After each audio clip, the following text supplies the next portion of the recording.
il tema di avvicinare l'Europa ai cittadini, in particolar modo come abbiamo fatto questa mattina con i ragazzi delle scuole, è una cosa di cui abbiamo discusso anche molto in questi anni in commissione. Come assessore, come amministratore abbiamo costantemente bisogno e necessità di interfacciarci con i fondi di coesione, pensiamo siano indispensabili per avvicinare i cittadini all'Europa e alle tematiche dell'Europa. Insegno lettere a 2 delle classi che sono state coinvolte oggi nell'incontro. Apprezziamo tantissimo l'opportunità che è stata offerta, che è quella di vedere finalmente la comunità europea, qualcuno che ti offre delle possibilità. Sono orgogliosissima di aver ospitato questa manifestazione organizzata dall'AICRE, anche perché siamo una scuola che crediamo nell'Europa e nell'europeismo. Abbiamo appena concluso un progetto Erasmus. Per tutto il sistema degli attori dello sviluppo, anche per le istituzioni di ricerca, la politica di coesione riveste un'importanza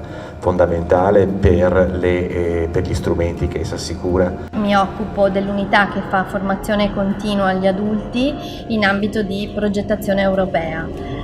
Oggi ho portato la mia testimonianza per quanto riguarda la nostra esperienza all'interno del catalogo interregionale di alta formazione finanziato appunto dal Fondo Sociale Europeo.